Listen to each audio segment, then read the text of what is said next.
là-bas, dans le lointain. Au-dessus du Léman, les montagnes du Jura ont, paraît-il, une vue imprenable sur les Alpes. À quelques minutes de la petite station du col de la Faucille, la Ménaz vous tend les bras. La Ménaz signifie le creux de la main, parce qu'à l'époque, les écureuils venaient manger dans le creux de la main des personnes qui étaient ici. Donc on suppose qu'en 1800, l'établissement était la maison de médecins genevois. Il y avait du passage dans la région dû aux mines de fer. Donc les anciens propriétaires avaient mis en place des tables d'hôtes. En 1951, la Ménaz est devenue un hôtel. Bienvenue! Une nouvelle famille vient de s'y installer.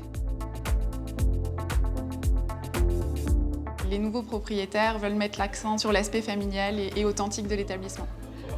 Ouais, c'est le logiciel anti-fraude. Nos luminaires au restaurant sont des luges. On a également des luminaires en écorce au bar. Donc on essaye de garder l'aspect sapin, bois, montagne dans chaque pièce de l'hôtel.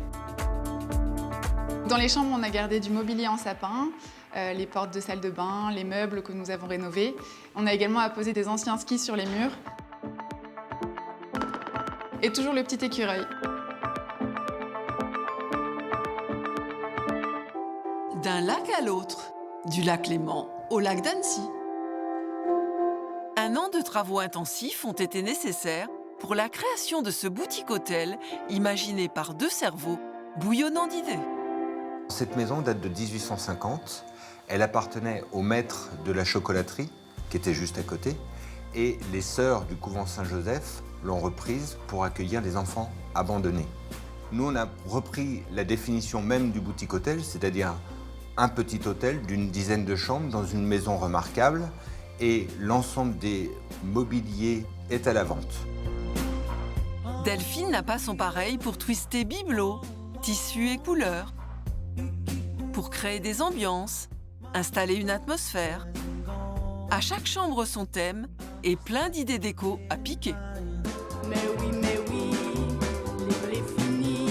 Une chambre qui ressemble à une classe d'école pour rappeler aussi l'histoire et l'origine de cette maison.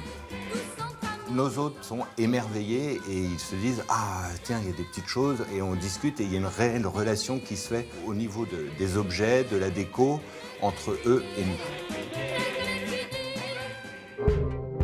D'un massif à l'autre, des Alpes aux Vosges, avec toujours un lac en ligne de mire, c'est celui de Gérardmer, qu'on contemple depuis le chalet des Rochepètres. Rochepètres? Quel drôle de nom! Ici, autrefois, les paysans venaient faire paître leurs vaches et il y avait des roches sur le terrain. Donc, ils enlevaient les roches et ils mettaient les roches aux limites du terrain. Un décor de montagne chaleureux, conçu par la maîtresse de maison, architecte de formation. Ça aide. On a commencé à construire en 2012. C'est un chalet tout en bois, avec un extérieur en mélèze et un chalet basse consommation. Nous ne sommes pas vosgiens, nous sommes belges. On a décidé de changer de vie et de tout vendre pour venir nous installer ici dans les Vosges. On aime bien chiner, donc on allait dans les brocantes. C'est pour ça que vous retrouvez des rabots, des rifles pour ramasser les brimbelles.